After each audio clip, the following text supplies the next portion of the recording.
எண்ணங்களில் புது பொலிவும், அதே நேரத்தில் உங்கள் இஷ்டங்கள் நிறைவேறும் தருணத்தில் உடல் ஆரோக்கிய விஷயத்தில் கவனம் வைத்துக் கொள்வது உங்களுக்கு சிறப்பை கொடுக்கும்.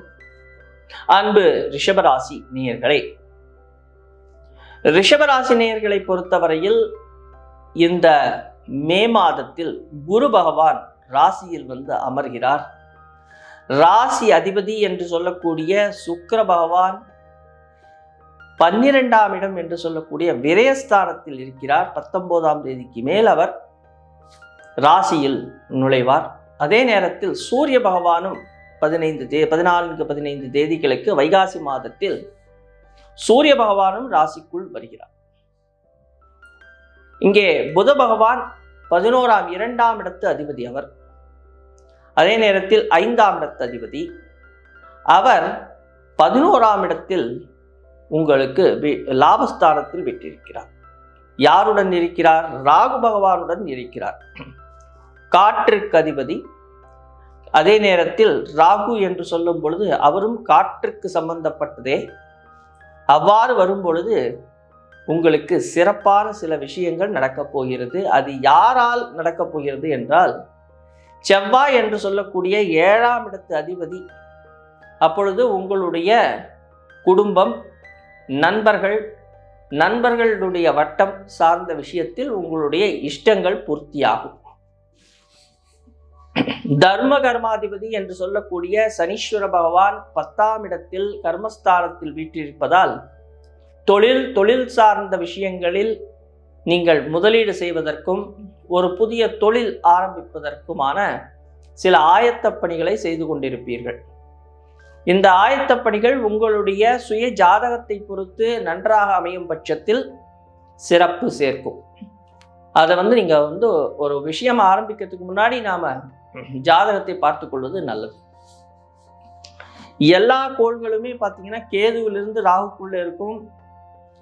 சனி பகவானை தவிர்த்து, அப்போ இந்த சனி பகவானை தவிர்த்து இவ்வாறு இருக்கும் பொழுது நாம் ஒரு காரியத்தை செய்யும் பொழுது கவனமாகவும் ஒரு ஸ்ரத்தையோடையும் செய்யணும். அதுதான் ரொம்ப ரொம்ப அவசியம். ஆனால் குடும்பத்தில் அந்யோன்யம் இருக்கும். கணவன் மனைவியிடையே ஒரு அந்யோன்யம் இருக்கும். கணவனால் மனைவிக்கும், மனைவியால் கணவனுக்கும் ஒரு சந்தோஷம் கிடைக்கும், லாபங்கள் கிடைக்கும்.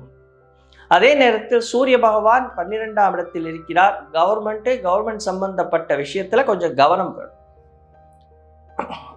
வெளியில போகும் பொழுது, வண்டியிலையோ எங்கேயோ போகும் பொழுதா இருக்கட்டும், இல்லை உயர் அதிகாரிகளிடத்தில், அரசு உயர் அதிகாரிகளிடத்தில் பேசும் பொழுது கவனம் வேணும்.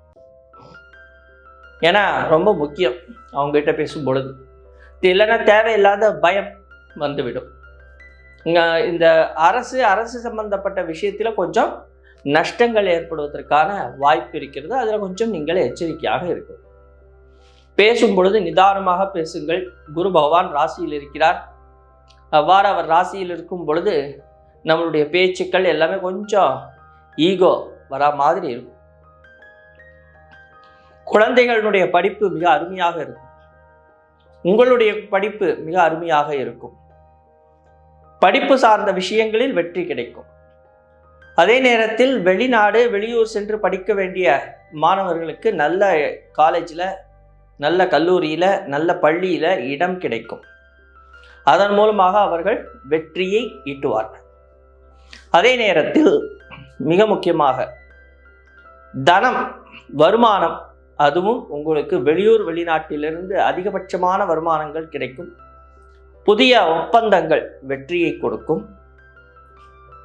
வெளியூர் வெளிநாடுக்கு சென்று இந்த இம்போர்ட் எக்ஸ்போர்ட்டு, அதே நேரத்தில் வணிக சம்பந்தப்பட்ட விஷயங்கள்ல உங்களுக்கு வெற்றியை தரக்கூடிய நல்ல ஒரு மாதம் மே மாதம்னு சொல்லலாம். ஆனால் 14 தேதிக்கு மேல வைகாசி மாதத்துல கொஞ்சம் ஜாக்கிரதையாக ஹேண்டில் பண்ணணும். தேவையில்லாத பயப்படக்கூடாது. அதே நேரத்தில் உங்களுடைய வீட்டில் கணவனாகட்டும் மனைவியாகட்டும் அவங்க கிட்டக்க உங்களுடைய கருத்துக்களை கேட்பது உங்களுக்கு நல்லது. தொழில் ஸ்தானம் விருத்தியாக போகக்கூடிய ஒரு அற்புதமான நேரம். ஏன்னா இந்த காலபுருஷனுடைய 10ஆம் இடம்னு சொல்லக்கூடிய கர்மஸ்தானம், அதாவது மகரத்தை குரு பகவானுடைய பார்வை விழுது. அதனால தொழில் விருத்தி அடையும். தொழில் சார்ந்த விஷயங்கள்ல ஒரு நல்ல மேன்மை கிடைக்கும். அந்த தொழிலில் கொஞ்சம் கவனமாக செஞ்சால் தொழிலில் மேலும் மேலும் முன்னேற்றம் அடைவதற்கான காலகட்டங்களாக இது தோன்றுகிறது. அதே நேரத்தில் 10ஆம் இடத்தில் தர்ம கர்மாதிபதியே மூல திரிகோண வீட்டில் இருக்கிறதுனால உங்களுக்கு சுய தொழில் அமைவதற்கான வாய்ப்புகள் கூடி வரக்கூடிய நேரம். இந்த மாதத்திலேயே மிக சிறப்பாக பார்த்தீங்கன்னா சுக்கிர பகவானுடைய பயிற்சி ஆனதுக்கு பிறகு ஒரு 19 தேதிக்கு மேலே பார்த்தீங்கன்னா இன்னும் கொஞ்சம் நல்ல விருத்தியோட வேலை செய்வீர்கள். நல்ல ஒரு முயற்சியோடு வேலை செய்து உங்களுடைய விடாமுயற்சிக்கான பலனை நீங்கள் கண்டிப்பாக ஈட்டுவீர்கள். அதில் ஒரு சந்தேகமும் உங்களுக்கு வேணாம். நெகட்டிவ் எனர்ஜி வரவே வராது, உங்கள் பக்கத்திலேயே வராது. அதனால் அந்த ஒரு கவலையும் உங்களுக்கு இல்லை. வெளியூர் வெளிநாடு முக்கியமாக அதில் வேலை செய்பவர்கள் அல்லது அங்கிருந்து நம்ம ஒரு தொழில் சார்ந்த விஷயங்களுக்கு வெளியூர் வெளிநாட்டிலிருந்து தொழில் சார்ந்த விஷயங்கள் உங்களுக்கு லாபத்தை தருவதனால அதில் கொஞ்சம் அதிகப்படியான கவனம் செலுத்துவது உங்களுக்கு நன்மையை தரும். ஆனால் சுகஸ்தானம் என்று சொல்லக்கூடிய 4ஆம் இடத்தை சனி பகவான் பார்வையிடுறதுனால கொஞ்சம் பொறுமையாக ஜாக்கிரதையாக இருப்பது நல்லது. ஏன் அப்படின்னு சொன்னால் ரொம்ப முக்கியமாக உங்களுக்கு அந்த ஹாப்பினஸ் சந்தோஷங்கிறது கிடைக்காது. ஏன்னா நீங்கள் வெளியில் சுற்றிட்டே இருப்பீங்க. தொழில் சார்ந்த விஷயங்களில் உங்களுடைய மனசு போயிட்டே இருக்கிறதுனால அந்த ஒரு இடம் பிரச்சனைக்குரியதாக அமையும். அதனால் கொஞ்சம் கணவன் மனைவி கிட்டக்கே கொஞ்சம் விட்டு கொடுத்து போகணும். குடும்பத்தாருடன் கொஞ்சம் அனுசரித்து போனால் இந்த மாதம் மிக சிறப்பான மாதமாக உங்களுக்கு அமையும். நன்றி.